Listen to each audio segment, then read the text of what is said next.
Very good morning to all of you students. I hope that you all are doing well.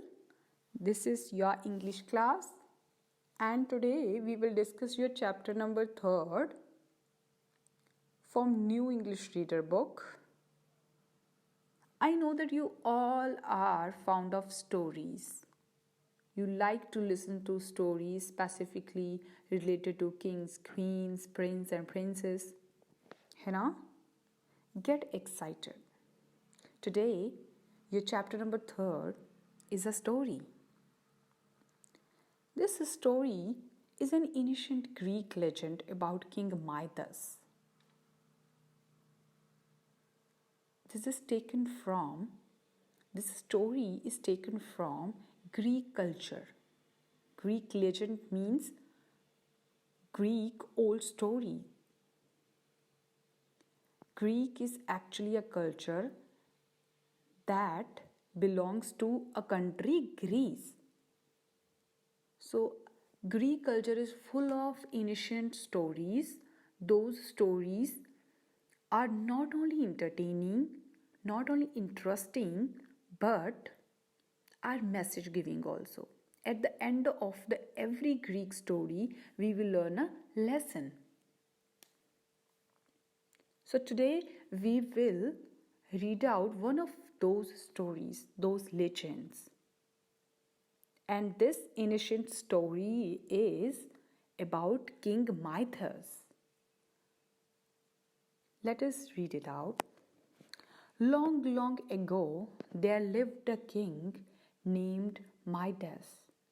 बहुत समय पहले की बात है, माइडस नाम का एक राजा हुआ करता था. He was very fond of gold.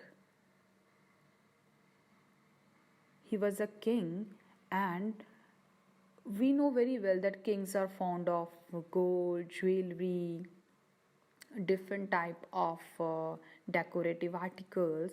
So he was also like rest of the kings. He was very fond of gold. उसे gold बहुत पसंद था. He had a beautiful palace. Obviously he was a king and living in a palace, but उसका जो palace था वो बहुत beautiful था. It was filled with gold cups, plates, jewelry.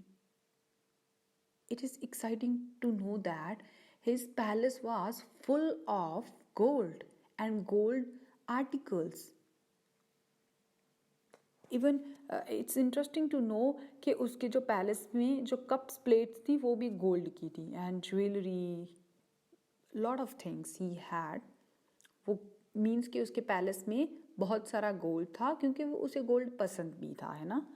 He love to sit and watch his gold. It was a part of his hobby to sit beside the goal he was having. उसके पास बैठ जाता था जो भी उसके पास गोल था और उसको देखता था, वो उसको अच्छा लगता था. But he was not satisfied with the gold he had. But वो अभी भी satisfied नहीं था जितना गोल्ड उसके पास था. His palace was full of gold jewelry, gold articles, but अभी भी वो उससे सेटिस्फाई नहीं था. His greed for more and more gold was never quenched. उसका जो लालच था ज़्यादा से ज़्यादा गोल्ड पाने का वो कभी भी नहीं बुझा. क्विंच्ड होता है बुझाना, तो उसकी जो लालसा थी to have more and more gold was never quenched. वो कभी भी नहीं बुझी, उसको ज़्यादा से ज़्यादा गोल्ड चाहिए था. One day when he was counting the gold coins in his treasure room, एक दिन वो अपने पास जितने गोल्ड कॉइन्स थे उनको काउंट कर रहा था in his treasure room. Treasure room होता है खजाने वाला रूम. वहाँ पे अ गॉड अपीयर्ड. गॉड वहाँ पे अपीयर हुए, दिखाई दिए. His name was Silenus. Name of God was Silenus. This story is beta Greek story. So they have their own God. They have their gods names are their own. जैसे अपने जितने country में God है उनके अलग अलग names हैं हर culture के गॉड के. तो उनके जो कल्चर के गॉड हैं ये उनके नेम है। तो उनका जो गॉड था वो अपीयर हुआ। Name of the god was Silenus. He asked Midas what he loved the most in the world. उनका क्वेश्चन था गॉड का माइडस को कि वो संसार में सबसे ज़्यादा किस चीज़ को प्यार करता है।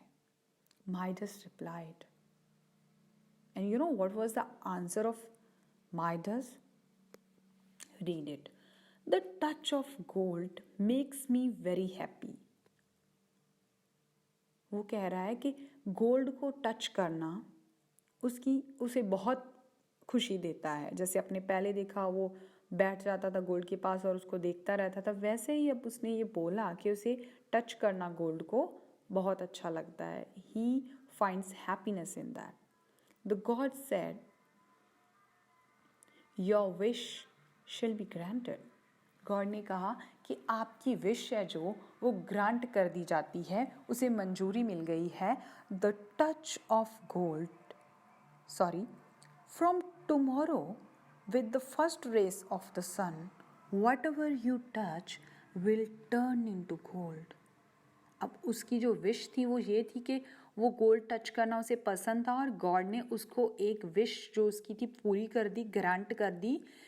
और उन्होंने कहा from tomorrow with first rays of the sun, कल से जैसे ही सुबह की सूरज की पहली किरण पड़ेगी, वट एवर यू टच, जो भी आप टच करोगे, विल टर्न इनटू गोल्ड, वो गोल्ड में कन्वर्ट हो जाएगा। सो इंटरेस्टिंग है ना, फुल ऑफ इंटरेस्ट कि कोई किसी भी चीज़ को टच कर दे और वो गोल्ड में कन्वर्ट हो जाए। King Midas was very happy to get the power of golden touch. Now Midas was so happy because he was given a power. He became a powerful, और कितना पावरफुल कि जो उसकी सबसे बड़ी जो इच्छा थी वो पूरी हो गई थी, क्योंकि उसे गोल्ड पसंद था। अब उसे ऐसी पावर मिल गई, ऐसा मैजिक आ गया उसके हाथ में कि अब किसी भी चीज़ को वो टच करेगा तो that will convert into gold, है ना। He was so happy. The whole night he was restless. पूरी रात वो रेस्टलेस रहा, मीन्स वो बेचैन रहा, बिकॉज एक्साइटमेंट थी उसे, है ना। He woke up early at dawn. वो जल्दी उठ गया। Woke up mean second form of wake up. वो जल्दी उठ गया एट डॉन। डॉन होता है बेटा मॉर्निंग से पहले का टाइम, जब सनराइज होता है उससे पहले का जो टाइम होता है। सो सनराइज होने से पहले ही उठ गया वो। And waited for the first rays of sun, and he was waiting for first ray of sun कि कब सनराइज हो and he will get that power. He couldn't wait, बहुत एक्साइटेड था वो। He tried his power in the morning. जैसे ही सुबह की पहली किरण आई होगी उसको वो पावर मिल गई। And he tried his power in the morning, और उसने जैसे ही वो पावर मिली उसको ट्राई किया मॉर्निंग में ही टच्ड हिज बेड। इमीडिएटली उसने अपने बेड को टच किया, जैसे उसे लगा कि उसे ये पावर मिल गई है। तो whenever he touched his bed, it turned into gold, और bed was converted into gold. वो अब गोल्ड का बन चुका था। He was very excited. वो बहुत एक्साइटेड था इसको देख के। He went for a walk in the garden. After that he went for his walk. Garden में गया वो, वहाँ पे ही टच्ड अ ब्यूटिफुल रोज। उसने एक सुंदर गुलाब के फूल को टच किया। It turned into golden rose. Now that natural gold was turned into metallic gold. Natural rose, was turned into metallic gold. वो रोज का फ्लावर अब गोल्डन का बन चुका था। He touched the leaves on a tree. Afterwards he touched the leaves of tree, और उसके बाद वो जो ट्री के लीव्स थे उनका क्या हुआ होगा? They turned into gold, और वो भी गोल्ड में कन्वर्ट हो गए। He returned home very happy, but his happiness didn't last long.